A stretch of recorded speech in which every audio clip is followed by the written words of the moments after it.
What's up mga kabayans? It's your resident biter, Reader Bites. Welcome back to my channel. Hi, welcome to Anytime Fitness, Dumaguete City. Oh my gosh. I really can't believe I'll be able to utter those words. Anytime Fitness and Dumaguete City together. But here we are. There really is a branch for Anytime Fitness here in Dumaguete City. Actually, I've been here yesterday and it's a legitimate branch. I was not expecting really much. I kept my, expectations really low for this just because it's a very chill town. I'm so sorry for, discriminating Dumaguete. But I haven't been home for 3 years, so forgive me naman that I haven't seen how much Dumaguete has grown from when I left the city. And boy, there's a lot in Dumaguete already na hindi ko alam. They already have two Starbucks. So that's a good sign. Sana more. Sana magkaroon pa ng Zeus Coffee. Pero marami silang pick-up coffee. And yeah, I was here yesterday. I was supposed to vlog already here yesterday. Kaso medyo tight ako sa oras and nahiya ako sa mga tao kasi syempre hindi nila ako kilala. So, ayun lang.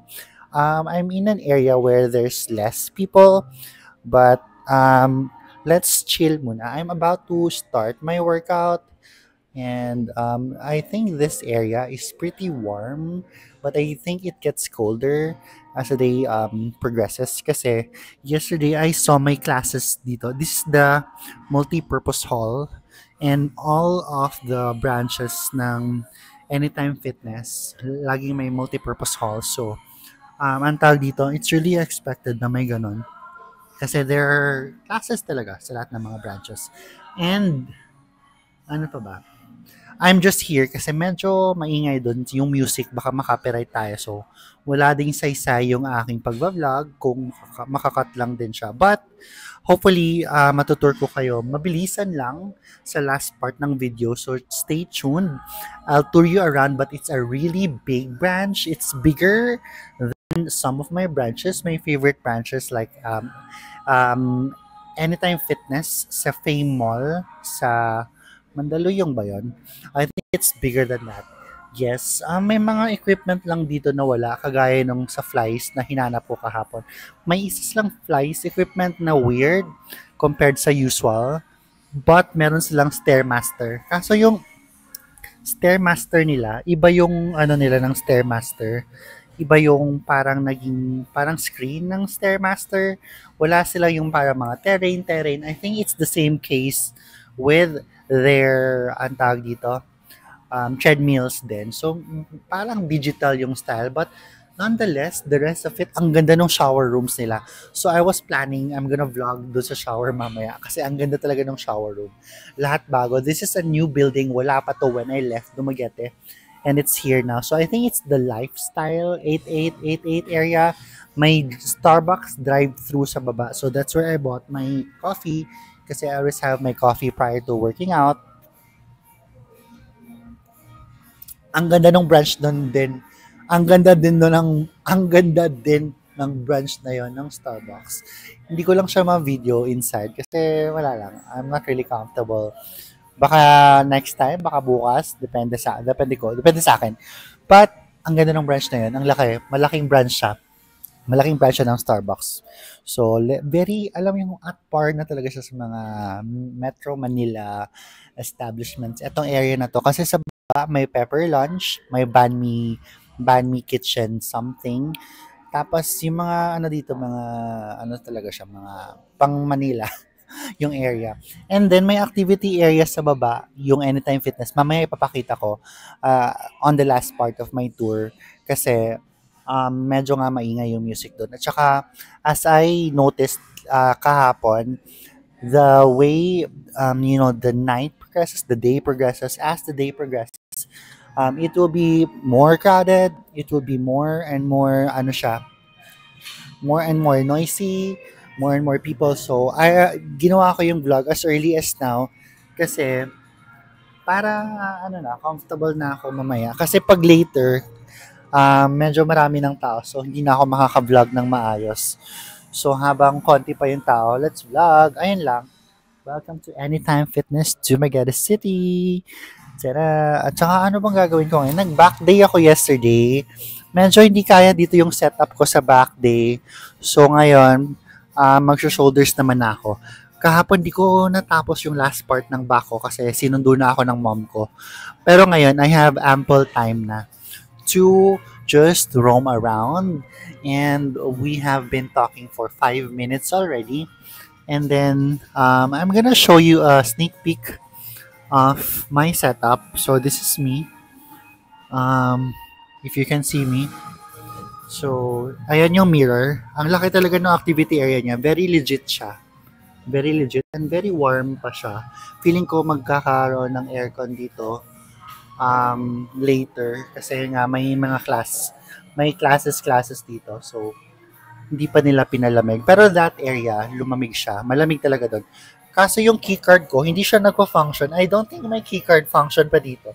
Ano siya, I think sira yung door nila. So, anytime na anyone pwede pang pumasok. So, sa mga taga Dumaguete, kung gusto nyo pumasok mga midnight, pumasok kayo. Kasi I don't think kailangan yung keycard. I don't think the keycard functions here. But, yeah. You can just try. Oh, yeah. Ayun lang siya. So, that's 6 minutes now. Yeah. And I think it's about time for me to walk around and tour you sa mga lugar-lugar. So, ayan lang siya. Hi, ate! AF. And then, that was the activity area I was talking about. That's where they do Zumba classes. And that's the Starbucks right there. Ayun yung sobrang laking Starbucks. Maganda yung interior niya. And then, this is the, flies na hindi ko bet. And then, eto siya. Ganyan yung mga view. Wala siyang yung parang terrain. So, parang digital yung style niya. And, ayan yung area. Free weights area. But yeah, it's a pretty huge yung coach. And may Smith din sila. But what I like here is that they have hip thrusts machine and the Stairmaster. So, yun yung pinaka gusto ko. And then later, I'll show the shower area kasi it's really beautiful. Sorry, I have a question. Hindi ba nagpa-function yung keycard? Hindi pa? Pero maayos naman siya soon, no? Okay, thank you. So, ayan, kasi that's what I noticed yesterday. Yung keycard access, hindi pa okay. So, yun yung mga coach nila. Si Coach Jeremy, Coach Cristel, Coach Clive, Coach Nario. And, ito yung mga shower rooms, locker area. Ayun lang, normal lang, usual area ng mga, ng mga Anytime Fitness. Pero ito yung gusto ko talaga.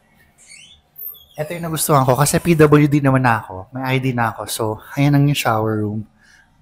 Tapos, ayan, mag-shower tayo dyan mamaya. Ate, may question ako. May heater naman na yung shower nyo, di ba? May heater na. Thank you. So, may heater na din. Kasi, syempre, lahat ng Anytime Fitness, may heater ang kanilang mga showers. And this is the area for preparation. Yeah. So, I'm gonna post this vlog. Hindi ko kilala yung nasa front. Baka owner siya. Parang na-bother siya sa question ko. Kasi wala naman kasi talagang keycard. Okay lang. Sino yung nasa harap pala? Owner ba yun? Sa harap. Manager. Club manager. Okay. Thank you. So, ayun lang. May mga AFAM na dun dito. Pretty normal eksena sa mga Anytime Fitness.